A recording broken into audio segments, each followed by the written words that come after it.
And then I'm going to mute you guys. All right.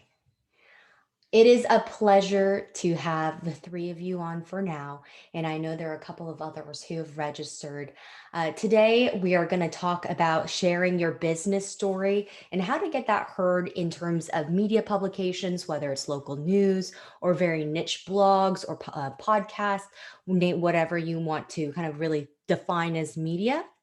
But before we get started, I want to introduce SCORE and who I am first.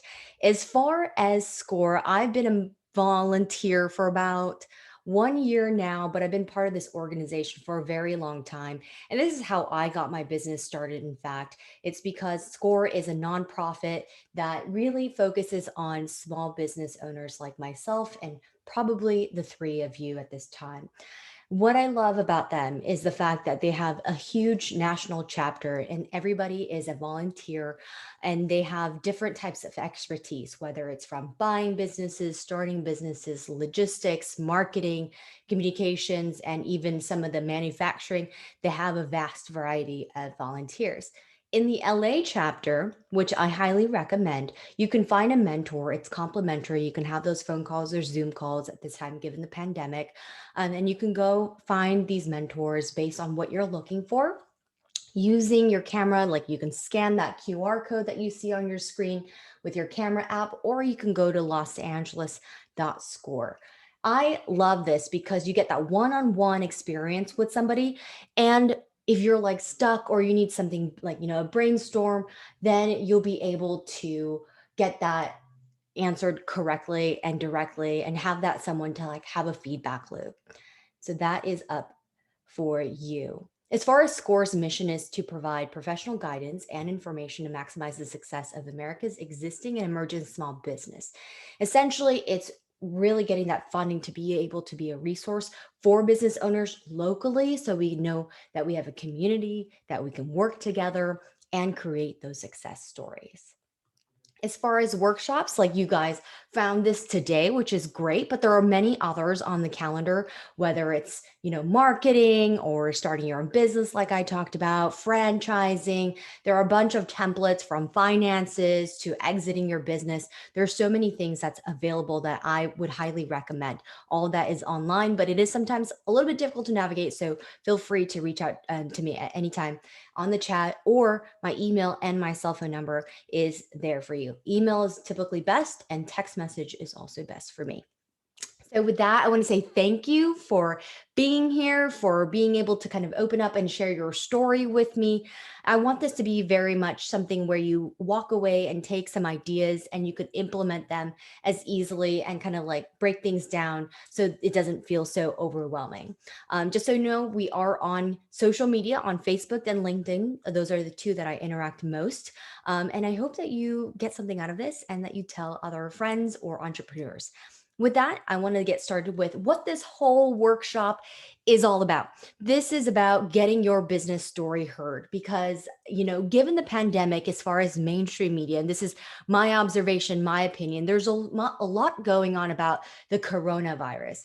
But as we know, as we live day to day, there are a lot of other things that's going on. And I like that perspective of sharing positive stories that might not necessarily be a direct relation to COVID. So, what you're going to get out of this is how do you develop your impactful business story through some of the questions that I have.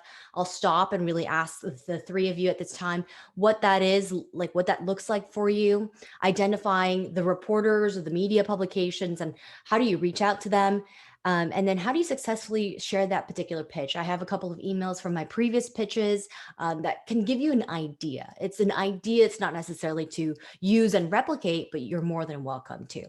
And as far as next steps, sometimes you get declined, it's not a good time, or it's not a good story, whatever that particular media publication thinks, or it gets accepted. Your business story is now either in the news or in the magazine, the publications.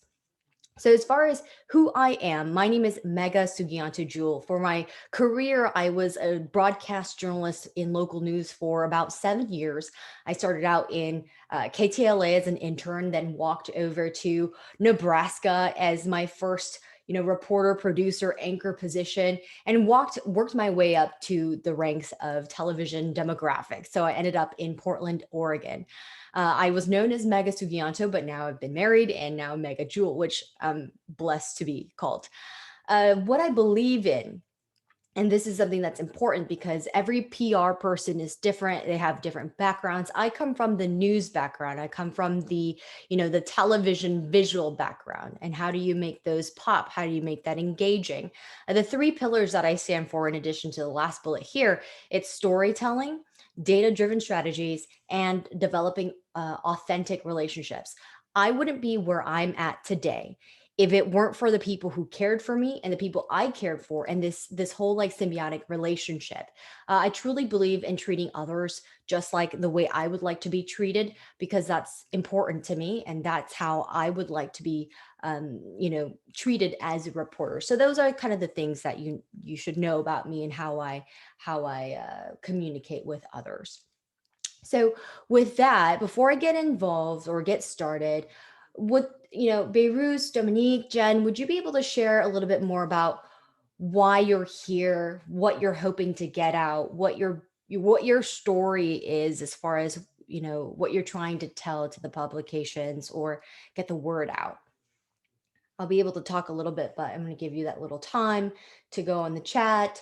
Or if it's small enough, you want to unmute yourself, that's something that's more comfortable for you, feel free to do so. So I'm going to get started and wait for your comments.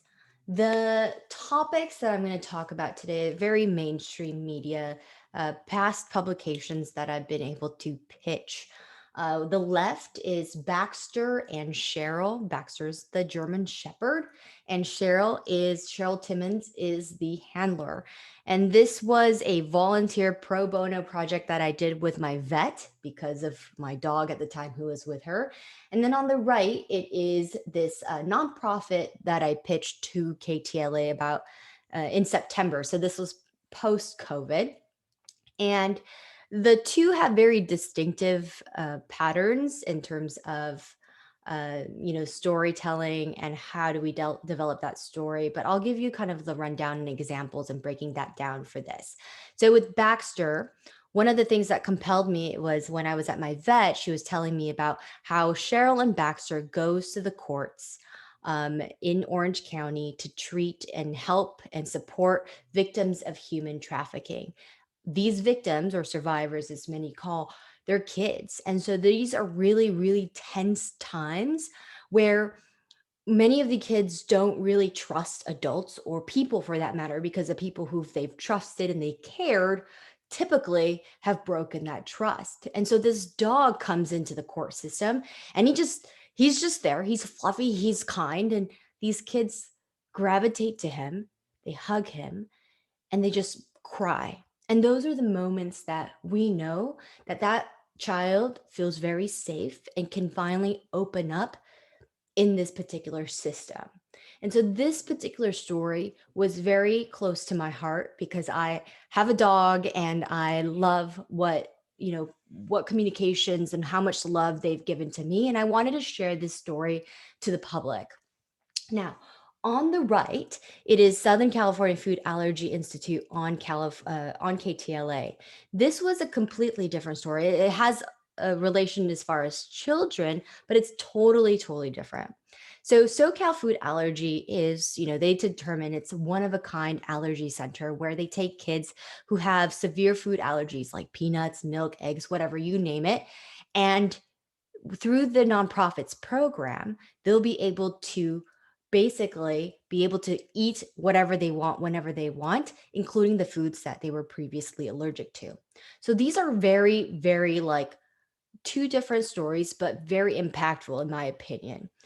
I typically pitch stories that are very close to my heart because I know that I'm passionate about it. I'm driven to really tell those emotional stories to the people that I'm talking to. So those are the two stories that I'm going to be able to share with you. Before we get any further, I have a couple of folks who've inputted their story. I do know that we have an additional person joining us, and you are more than welcome to put your memo, your story, your ideas while you're here on the chat so we can really brainstorm together. As far as Beirut, he had said he owns a construction design building firm, and he's looking for possible for learning more on media exposure methods. And I'll talk about a little bit because I did find your emails before the three of you, and I looked a little bit more. And I have a couple of ideas already. Dominique says, "Hello, I own a small CBD shop with my husband. It's called Flor de Luna Apothecary. We believe in taking care of our body, mind, and general well being is a key to our collective healing journey." I love that. Looking to be better at telling our story and our why, how to craft a long narrative and also an elevator pitch. Next, it's Jen. She says, "I've designed a mental health app for perfectionists." I relate to that very much. "And I'm starting by launching a premium online community. I do content marketing, writing for a living, and I've written freelance for publications, but I have no experience in PR. I bet you, Jen, that you have more experience than you know." Hi, Joe. Nice to meet you. If you want to tell your story, I'll get to you in just 1 second. So as far as what Beirut is talking, Dominique, there are some underlying issue, like underlying patterns that we can pick and choose from. So in terms of today's roadmap, what we're going to talk about are kind of the things that we're talking about and what you've mentioned. Let's talk about you, your story, what you have to offer, what you think is unique, and then identifying who you're talking to, the reporters, the media publications, the blogs, the podcast. Media, in my opinion, has become such a big umbrella for a vast variety of things. Stuff from the internet, stuff from the television. Now it's called kind of all intertwined, right? So it's really a big pool, and finding a niche group, a small group that's very refined and specific to your industry would probably be your best bet. Third, it's developing your story. What does that story look like? What's unique about it? What's special about it? What's something that, others think is interesting? And then the last one is, how do you share this? How do you get this, response built up, and how do you get them accepted? And how do you respond publicly? So, as far as you and what your story is, all about, I have a couple of questions to start off. So let's take Beirut, Dominique, Jen. What is something that you are doing that is unique or impactful or interesting? So, whether it's construction design, whether it's a type of build, whether it's the people that you work with, whether it's the style that you're talking about, what is something that's unique about it? Not necessarily what you think is unique, but also what the publications are looking for. If you have a certain publication in mind, you see a certain pattern that they always cover contemporary, for example, and that's a vast umbrella. And you're like, well, they don't really cover the things that I'm doing, and I'm more unique than contemporary, or I'm a subgroup of contemporary that they don't really focus on. What's that interesting factor that you can add or contribute to? As far as Dominique, as far as the CBD shop, I think the why you had alluded to is important. Is it taking care of your body? Did something happen? And did you have an aha moment to go, you know what? I want to do better for myself, for my family, for my husband, and I'm going to create this store to really help the community. What's that unique or interesting factor? And as far as mental health, gosh, Jen, everybody I think is in need of some form of mental help, and soothing meditation is popular. What are those questions that you should be asking about yourself? So think about them as we go along. So what are you doing? What are you doing is a good question to ask as far as the nuts and bolts of whether you're running a shop or you're designing in the next, architecture design. But also asking yourself why you're doing it is probably an important piece, because the why aspect of it is the emotional drive, the things that you're passionate about. And sometimes that could be a good way to understand or to create a hook, something that's interesting, something that grabs people's attention when you're sending out the press releases. When is it happening? Typically, whenever a PR, press release has an event, typically that is something that you put in when it's happening or where the event is happening. But that sometimes doesn't necessarily matter as far as, if it's an evergreen story, meaning a story that can really live without a timeline. It could be relevant at any time.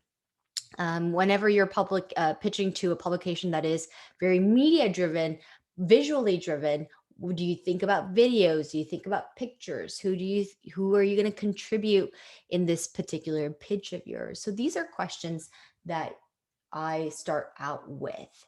So as an example, we're going to take Baxter as an example. I'm going to stop sharing my screen really quick, and I'm going to share my iPad.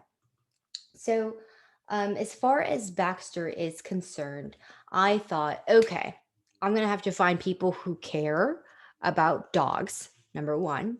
Two, where is it going to live? I wanted a general public. So I chose like KTLA, ABC, Fox 11, all the local channels because they're based here in Anaheim, Fullerton area.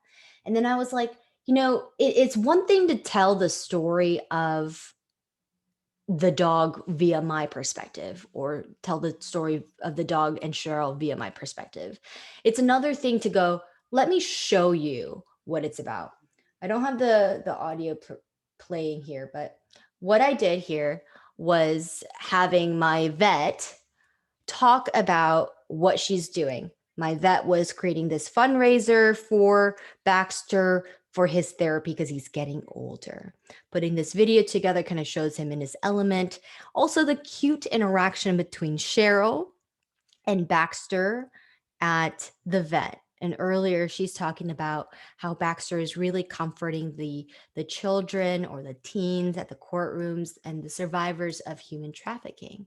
She's talking about the tears that she's seen, the vulnerability that's been opened because of Baxter's presence. And so here they are, they're at the vet and he's doing hydrotherapy.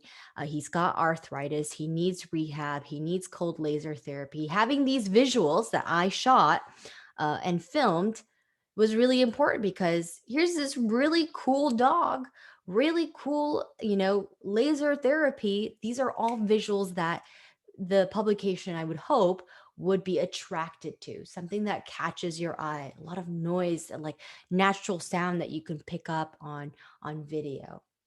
So those were some important elements that I wanted to design into my pitch as far as, what's the whole package that I'm trying to really convey. So that's one example. Those were the things that I asked myself in terms of the questionnaire that I shared with you. Let me go over them. What's something that's unique? This dog and this handler is going to the courts to create this therapy for survivors of kids who've been victimized and gone through human trafficking. That's huge. That's a story that could be, a bit more on the positive side and also an in-depth story. So it's both impactful, interesting, unique. What are they doing?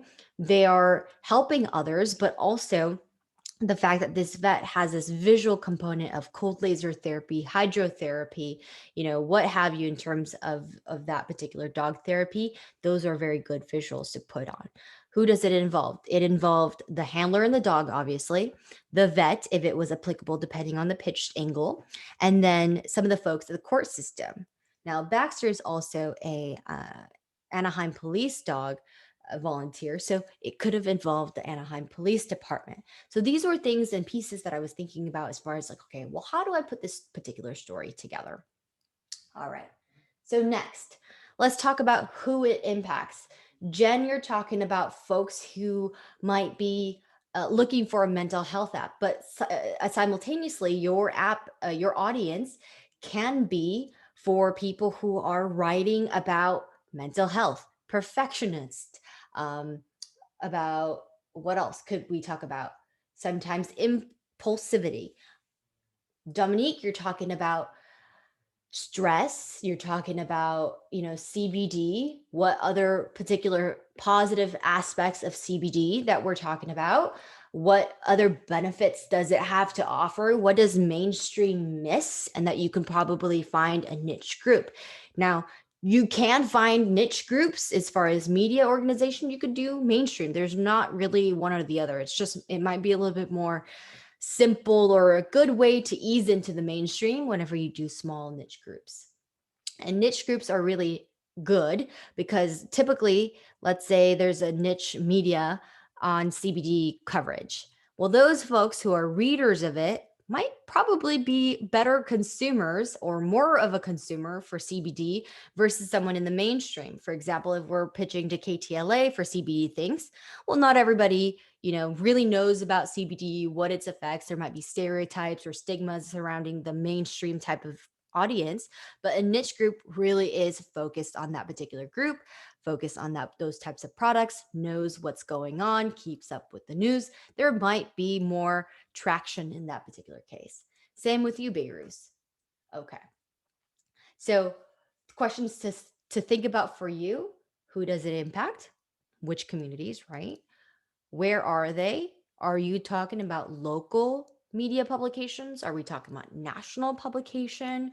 You have to really specify the demographics, that if you or the geography of it, because that will help you understand where to look at and what's unique about your particular story. So Joe had written a couple of books. He's on the chat. I'm going to read that in a second. And books are very interesting. And as far as religion, there are obviously niche religious, media publications. You're talking about YouTube's even, or blogs or podcasts. There's so many that we could choose from. It's just a matter of which one do you really want to contribute to. Okay, next. Media, as far as who would care, this is particularly interesting and important because if you're going to be pitching to people who don't care about you, then it's not necessarily just, they could consider it's a waste of their time, but it's also a waste of your time. So it's really important to do that research to understand, you know, who am I going to pinpoint? And how do I do this? And sometimes you're like wondering how these PR people do it. And Jen, I'm sure you've done this in the past with your past experiences. A good way to start is by using Google. I like doing this because sometimes I've, missed a couple of things, but let's take Baxter for example. I want to find people who care about dogs. So I do a couple of things. I go on Google and I search dogs and I go under the news tab. The news tab will then tell me like all the news articles about dogs up, based on the time frame that I want it to be, whether it's the past 24 hours, past month, past year. I can then start to really understand who's writing about what are they talking about, and potentially is there a way for me to advance this particular story. In terms of Baxter, I found from a different way. I looked at different reporters and editors. So let's say you go on KTLA, there's always a team bio. Probably all these news publications have a bio somewhere where they have like the reporter and their Twitter handle or their Instagram or their name. That helps because and then I scour LinkedIn, I looked at Instagram, I looked at Twitter. So basing off, and I have this Excel spreadsheet with names and their handles, and I take little notes. Who's posting about what? Do they have a dog? Do they like writing about dogs? So there are different personal angles that I like to look at and do some research, very basically, sometimes always on my phone, where you're looking at who are these people? What do they care about? Do they like dogs? And what they do I think that I'd like their story? So this is a good example because it's very like, basic. So Google will get you far, or social media will get you far. In terms of pitching, I wouldn't recommend social as a way of pitching. We'll have to go and find their emails, and I'll talk about that in a second.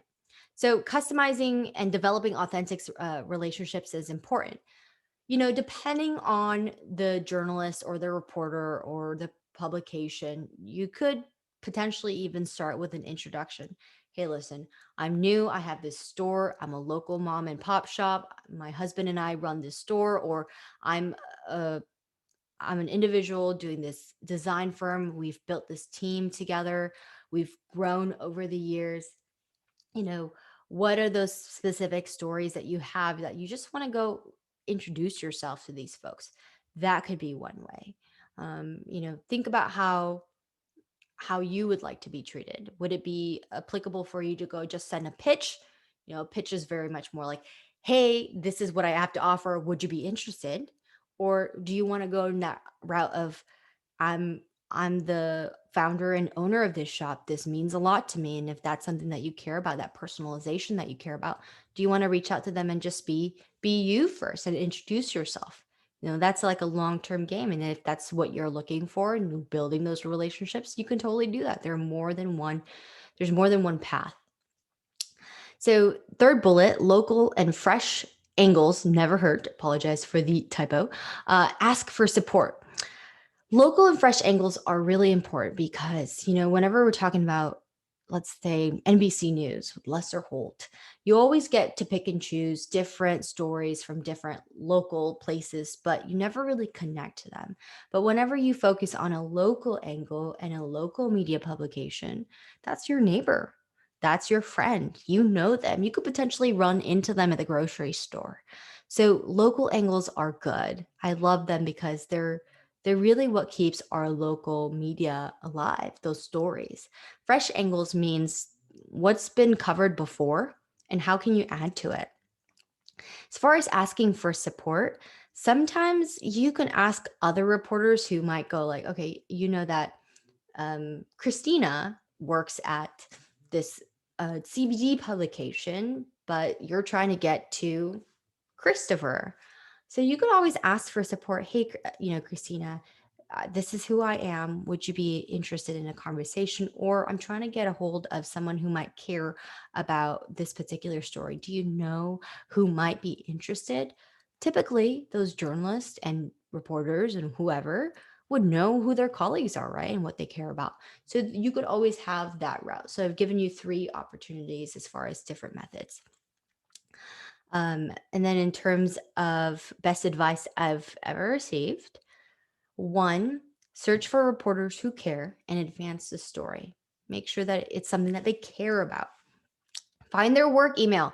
I've made this mistake once and I will never do it again where I pitched via Instagram and it was their personal account and they really wanted that separation of work and personal. So they had recommended me to do the pitch via the work email. And that was one thing that I was like, okay, based on data, based on Cisions data, which is one of the biggest PR, companies, I would say. They have a database of that. Work email is typically the best way to go. Subject line matters, and we'll talk about that later. And the content of the email matters. Simple, short is the way to go. Last one is show empathy. This was something that I would hope that people are a bit more empathetic now because there's a lot of stuff that's going on in their personal lives just as much as things are going on in our lives. So showing empathy is very, um, very important. Now, mm, in terms of framing your story for your audience, and just to be specific, your audience is that media publication of the reporter that you're pitching to. After you research what's in it for them, that's kind of like the top line of the email or the press release. What's the impact that, like, what they're going to care about? Whether it's a new event, new product, new findings, um, you know, a new launch for this app, whatever the case might be, what's in it for that particular person? You know them now, you've read their stories. This would be a good place to start. Then advancing a story after what they've done. So let's say you find a story that they've covered before about mental health, and you're like, well, this is specifically for perfectionists. I want to be able to advance the story. Hey, reporter, the story you've done, I like it. I think this is a great way for a new angle. This is my story. Would you be interested? If there's a personal interest, that's always good. You could always kind of frame it like, "Hey, I found you online. I saw that you were interested in a dog, or you have a dog. Would you be interested in this particular story?" Same goes with design and construction and CBD and also Christianity and religious books and also whatever the case might be. The same concepts kind of follow in terms of a pattern. Important information and summary high up. Think about reporters. On average, I believe it's about 200 emails a day. So it's a lot of emails. So subject line has to be customized, and it's got to be short and simple, and most important information on the top.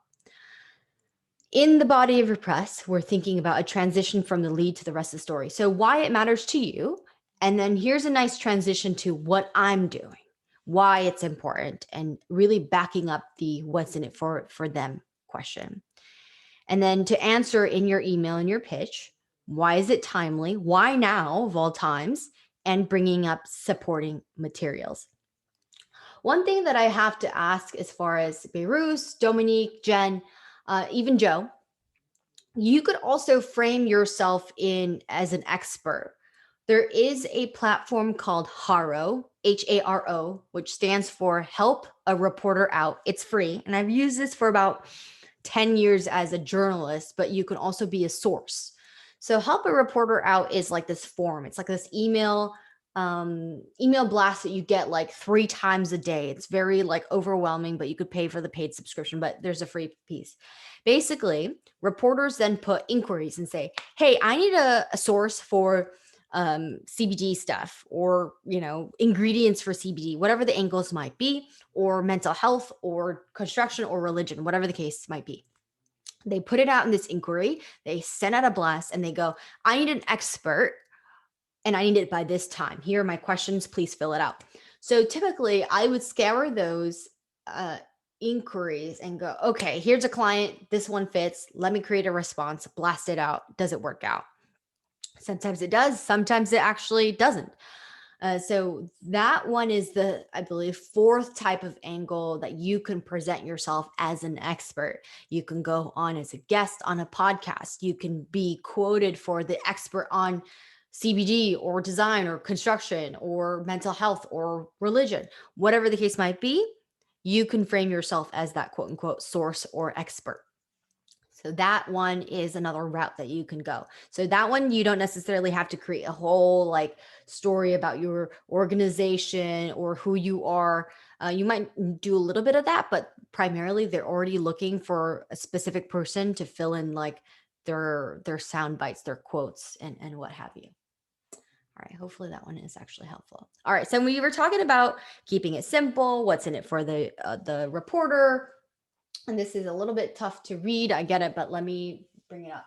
So this is an email that I just screenshotted to the reporter. I go, hey, so-and-so, this story is about Baxter, a German Shepherd who volunteers to support human trafficking survivors. Where? Orange County Courthouse, which is a Grace Courthouse. Baxter, and then this is like kind of transitioning into it. So the first line was, this is why you should care. The second line is where. So because they're Orange County reporter, I was like, this is really important. It's really close to where you're at. And then the transition into the chunk of the story. Baxter is a 10-year-old German Shepherd rescue, and his owner, Cheryl Timmons, who's a retired school teacher. Bax volunteers at nursing homes as a support animal with the Anaheim PD and K9 unit, and supports human trafficking survivors at the courthouse in Orange County. Cheryl told me that the survivors are tense. They don't want to talk to people usually, but when Bax comes, they have an immediate bond.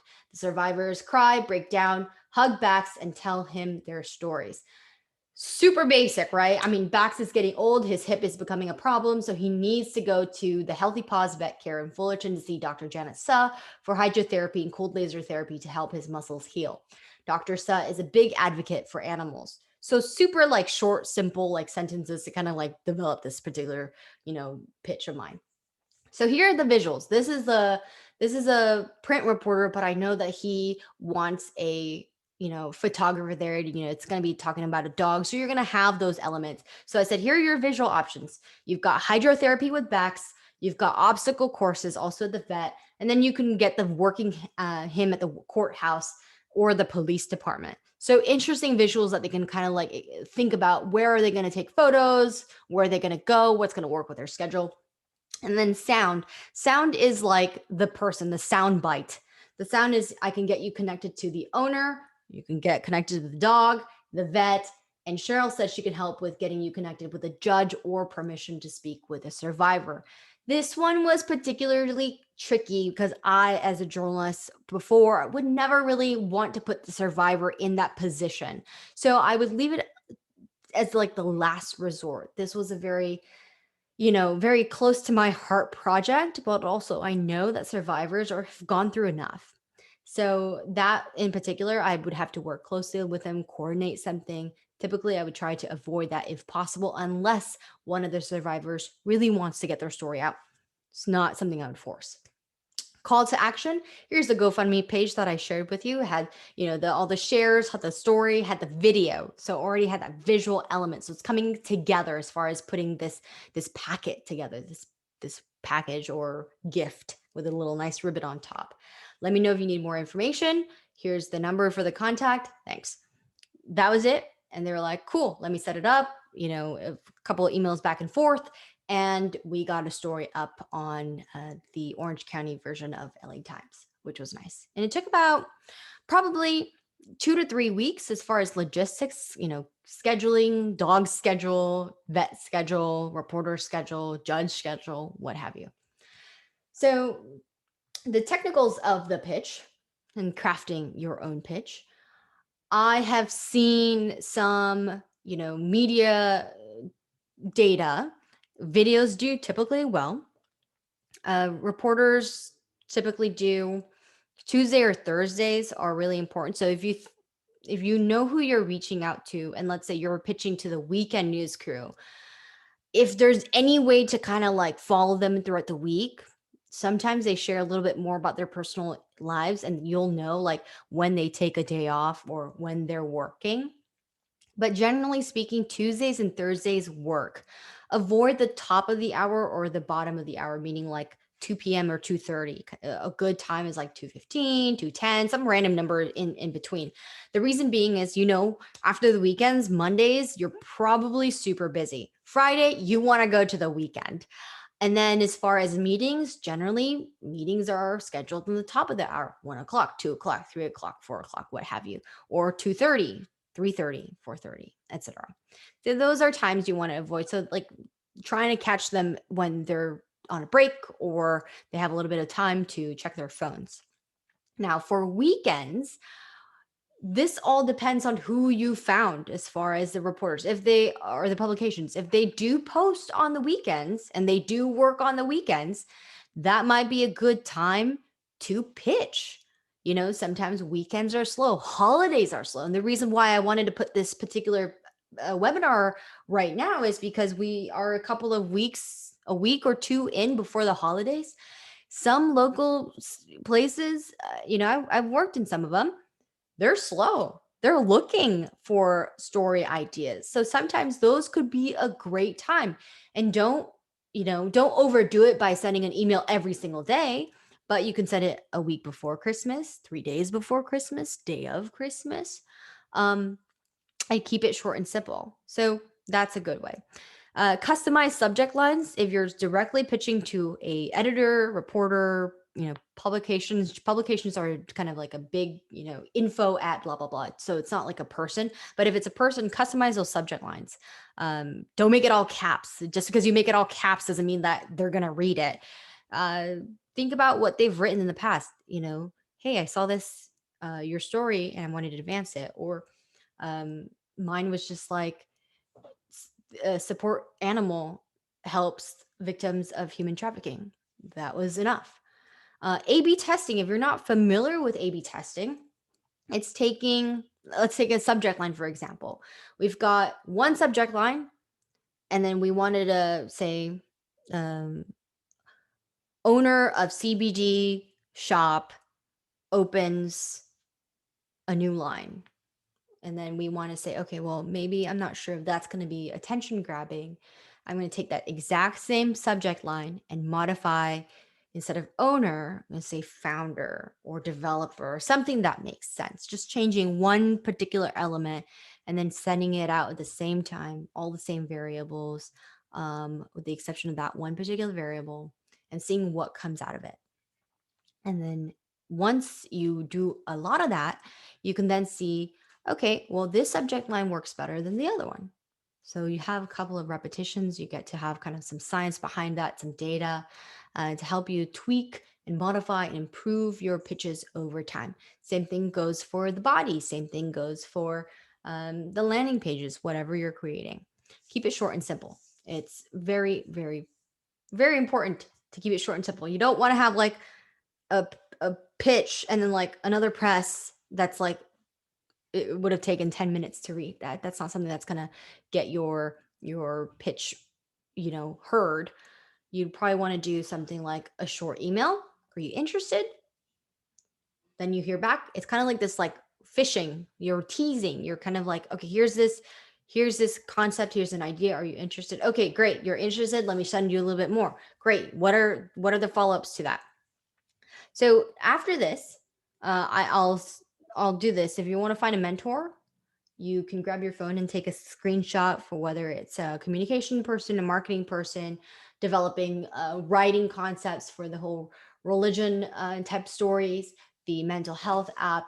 But I wanted to open this up for discussion because there are different ways, and I don't want to just talk about it. Once the pitch gets accepted, you have to prepare yourself about your talking points, your quotes. What are the things that you want to talk about? How do you present yourself is important. So I want to talk about those. I want to open up the. This is my contact information, by the way. I want to open up the floor because I know all of you have different backgrounds. Want to see what your questions are and how we can address them and potentially even brainstorm all together. All right. So everybody has my contact, which is hello@megajewel.com, two L's. 213-800-5340 is my cell number. Okay.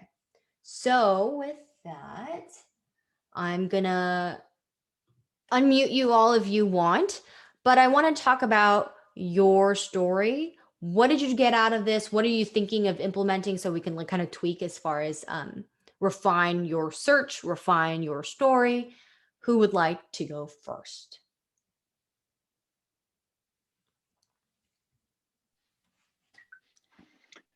I can go. Hi. Hi. Okay, if it's okay with everyone, I didn't type in. So I'm wondering the communication between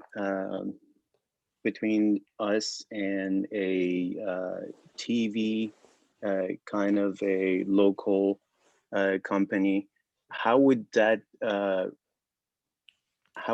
connection start if I really don't have this time to kind of throughout a specific day or a week find the right time to send these emails or try to reach out any other way?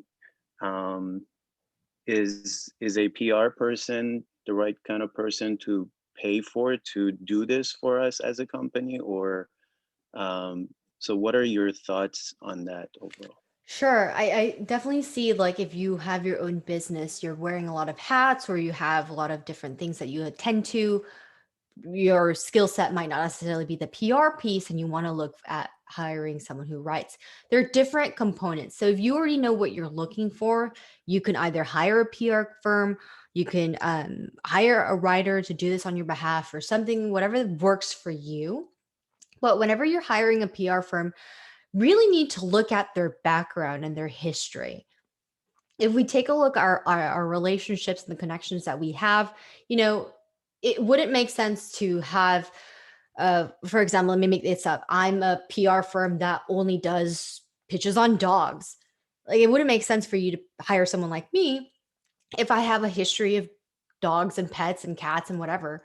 So you need to find somebody who has that design background, the construction background, being able to pitch on those behalf. And those pitches might look very differently.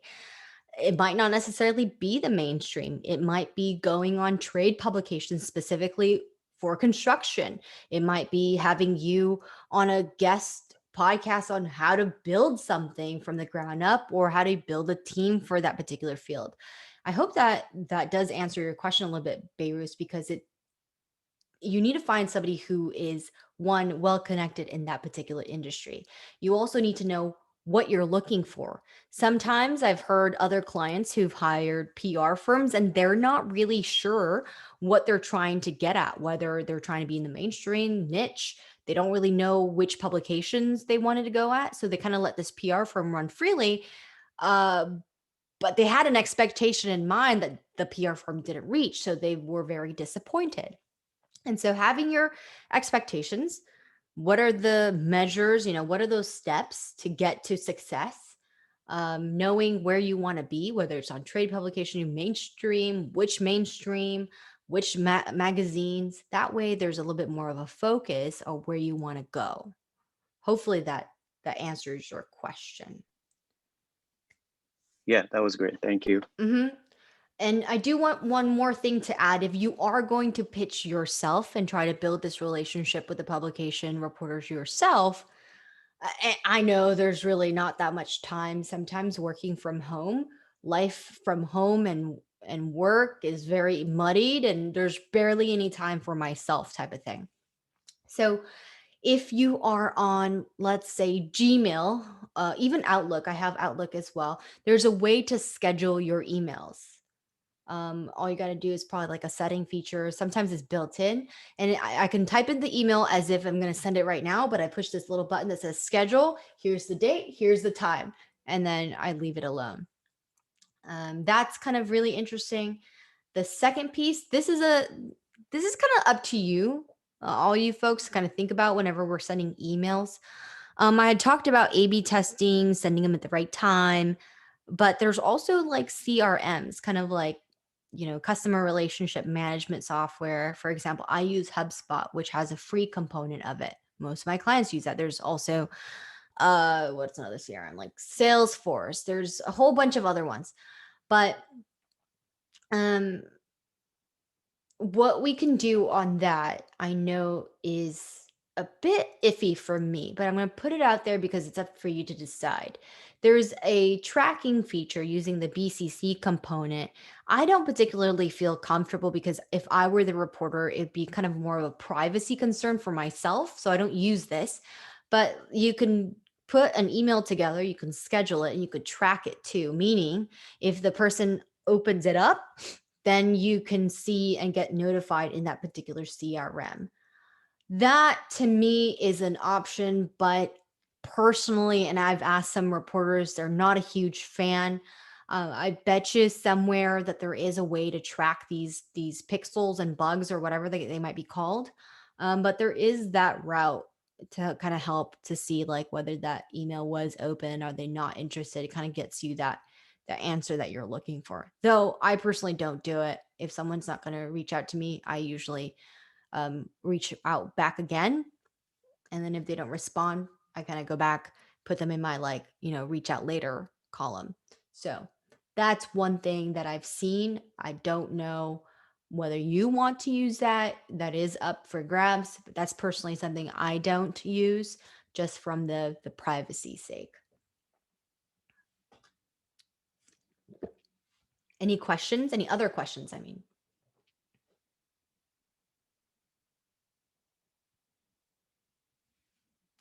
So as far as Dominique or Jen, do you and Joe, do you have anything else that you wanted to add as far as your stories, looking for people to connect to because you're in very, very different um industries? Yeah, I have a question. Sure, Joe. Okay. Um, the two books, my audience of the two books are really international, worldwide, because they deal with origin of racism and the 2,500 years of anti-Black racism, slavery of African people, the genocide, um, exploitation, and where we are today on that issue of racism, injustice, and all of that.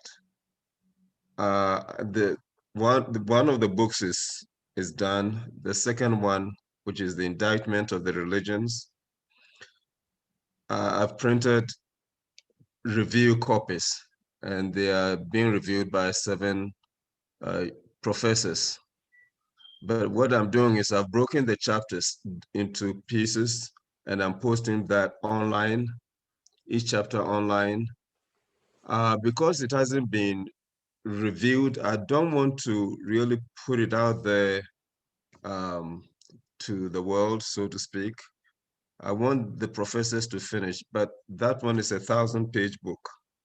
So I don't know whether to start putting feelers out there, um, or just wait until it's finally reviewed and then start working on the promotion. As far as so it depends on who you're talking to. And if we're talking about folks nowadays, even the older generation, there's this like immediate component of I see something, I want to get something. So my recommendation would either have a specific deadline from these professors to go, this is when I'll have my review done. So you Okay. kind of have a timeline, because the last thing you want to do is do a promotion and then not fulfill that particular promotion. Then it's either a disappointment, people don't know where that's going, it kind of fizzles out, the buzz is no longer there. Mhm. That might be something that kind of declines. So with press, something that you'll see is if something's mentioned in some publication or whatever, especially a bigger name, you have this huge like rush of exposure, then it completely dips. So you need to have like this PR piece, but also some communication that really balances out and continues that buzz for a good chunk of time. So, for example, in this case, I would say get to know when your professors are going to have this 1,000-page book completed as far as the review, potentially even asking them, do they have any connections at the university to start talking either in the campuses or at the campus media? If you already have these connections, try to think about those media connections there first. And then with your books, this is very, very specific. So looking at podcasts, blogs, you know, internet, YouTube stuff, like it depends. Like sometimes they have guest speakers to talk about their book. Once that publication is ready to go and you're ready to like launch it, have communication coming out, the social piece of it, the marketing piece of it, the lead generation piece of it, whatever the case, and then start having those conversations. I think that would be perfect for you to be an expert to talk about, hey, this is a tease in my video. I talk about this, or in my book, I talk about this. This is what you should expect from it. You don't have to tell the whole story. Obviously, I think it's going to be very difficult to have like a 2-minute conversation of a 1,000-page book, but you can at least get the buzz going, get the tease going up ahead, like ahead of time. Okay. So to sum it up, get give them specific deadlines that I need the reviews done. But in Yeah, the yeah, meantime, yeah. yeah, okay. All right. Well, yeah, that the only point is if, and know that deadlines could, depending on Would who be you work fluctuate. with, Yeah, yeah, yeah, there's some fluctuation. So right. at the very least, you have a timeline, Right. Okay. something to work with, something to prepare for. Okay. Um, okay, good. Okay. Thank you. Yeah, it's very specific, and I think you can make a lot of headway for looking at, let's say you search racism plus America, racism Europe, racism Yeah. Arab, and see Right. which reporters have been talking about that. And if there's a Okay. specific media publication, read Okay. up on these journalists and reporters who've covered these types of content, and they probably will have more things to ask and add to it. Okay. All right, Thanks. great. All right, I'm gonna mute you. 1 second. Jen had asked, what's a good schedule for following up when you don't hear back? So it depends on, there's so many variables here, Jen, as far as, are you thinking of doing more of a mainstream niche blog component, or like a smaller person company that's doing media? You'll have to really figure out whether you ask them, hey, when's a good time to follow up? In the email could be like, hey, when's a good time to follow up? That's one route. You can figure out their schedule. You can just, send them an email after 3 days, a week. It depends on their timing. Sometimes in websites, mute this. On websites, on the media publication, it tells you like when they're, when they're publishing. Either it's a monthly publication. If it's a monthly publication, they do it way in advance. So sometimes it takes a harder turnaround. So I would say in general, maybe a good week. Now, if it's timely, let's say you have an event, then you should follow up way before the event, maybe the day before, 3 days before, even the day of. You can go like, hey, listen, like this is a big deal in my community, just to show you this is why it's a big deal. Would you be interested? It's happening today. You never know. I would say give it a shot. You'll probably have some questions and feelings of, is this right? I'm hesitating a little bit. What if they're annoyed of me? That stuff you just have to push through, because if they have so many things and emails in their inbox, I've heard reporters say, just keep emailing me. Don't be so annoying, but keep emailing me, keep reminding me, whether it's a week, 3 days, not every day. Don't do every day. You don't want to get on the list of people not to reach out to. So think about that as you're following up. So it depends. And if you want to email me like specific things, I could always look up when those folks are working or what the publication routine is like. I do know that we had a couple of folks just join in. Beirut, Dominique, Jen, and Joe. Do you have anything? Megan, Melissa, great to see you. Just to sum it up, we were talking about how do we tell our story, going over the emails an example. I hope sharing my email gave you a little bit of sense of piece where it's not so profound. Like it's not like I'm writing using academic language. It's very conversational. Personally, emailing back and forth, sometimes I don't even say like hi name, I just kind of respond back, kind of following their pattern. Hopefully it's not too intimidating and it's made it easy for you. What I will do is I will send the presentation along with the recording of the webinar. In terms of last call, anybody want to share? You can do the chat. You can go on, unmute yourself. Anything else that you'd like to ask? Hi, good morning. This is Dominique. I don't necessarily have a question.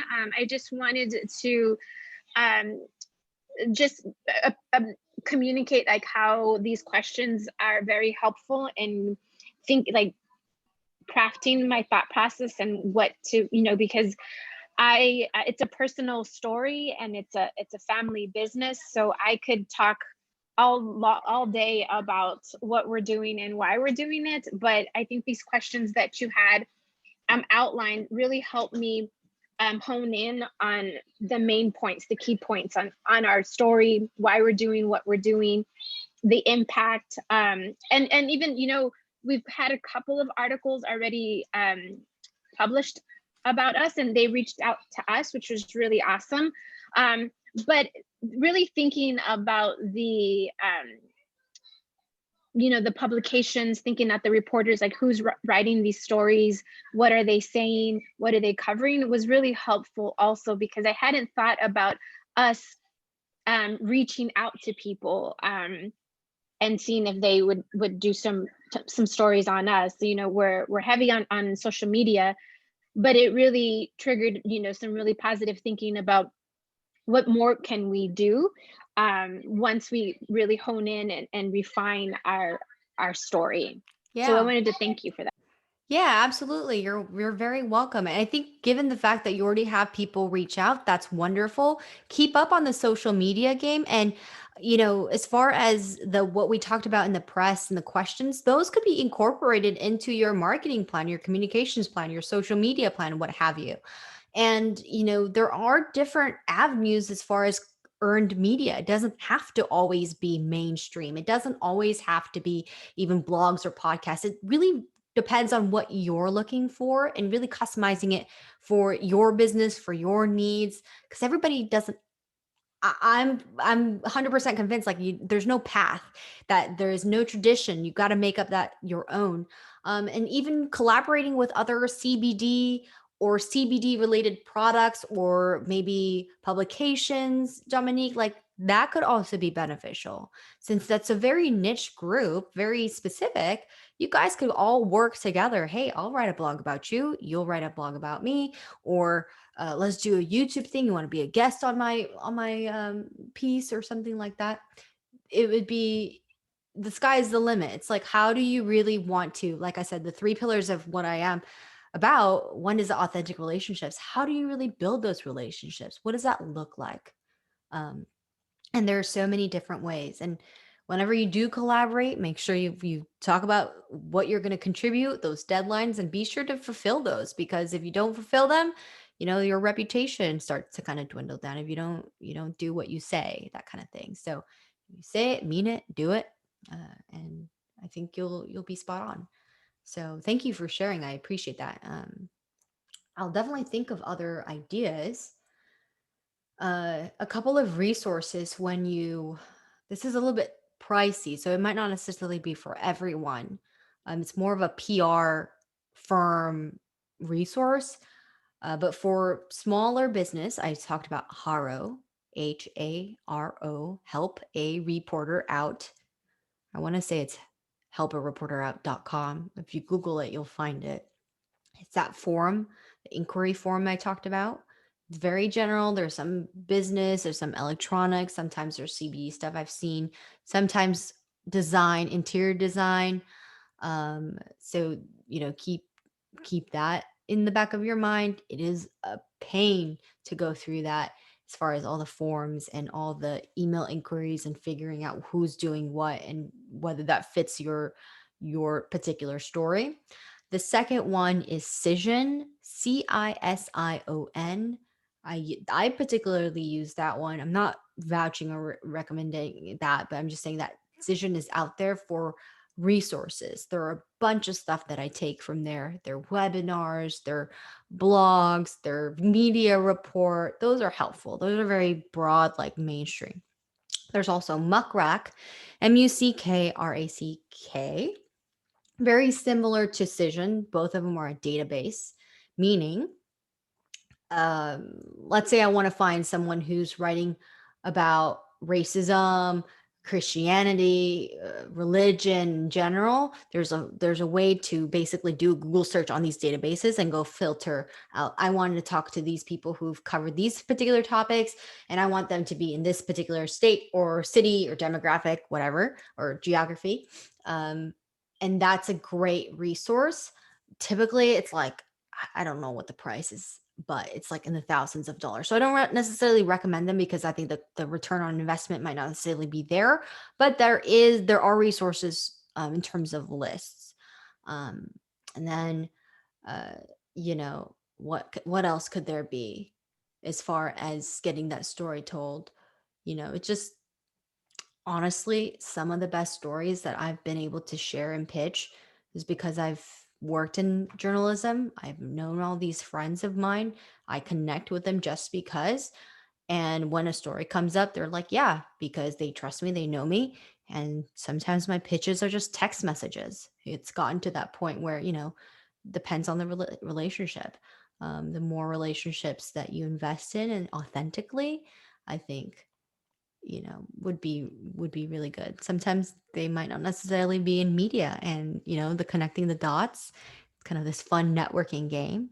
You never know. So hopefully you've all have learned something out of this, to be kind, to show empathy, to just be authentically you, and to really think outside the box and create that path, because 2020 has shown me a different light, and tradition doesn't necessarily mean it's the right thing. So with that, I want to thank you. If there are any last minute One, questions? yeah, one question. Are you available for consultation? As far as consultations go, yes, I am. My email Okay. is hello@megajewel.com.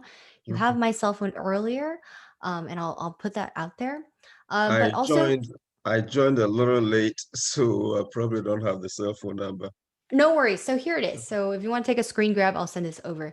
So one, I'm with Score. I'm not promoting my business whatsoever. That's not the point of this. Score is a network of nonprofit volunteers, and our goal is to be a resource for business owners. So to have a free mentor that's in the field that you're looking for, Mhm. my recommendation is go to losangeles.score.org and you'll find a mentor. Okay. That's the best way. Okay. I don't want to promote my particular business because this is something that I do for fun, and Score has helped me as a business owner myself. As far as quick questions, I'm more than happy to answer them for you. And this is my contact information. Okay. Thank you. So, yes, absolutely. All right, everybody. Basically sums things up, wraps things up. If you have any questions, you have my contact. I appreciate it. Given the holidays, I hope you have that you're staying safe, that you have a wonderful stay at home or socially distanced holiday. It's a very interesting time, and I hope that you're safe and that you're well and that you're staying healthy. Thank you so much, and I hope you have a lovely week. Thank you. Same to you. Thanks. Bye, Joe. Bye, everyone. Bye, Beirut. Bye, Dominique, Jen, Megan, Melissa. Talk to you later. Bye. Thank you. Thank you.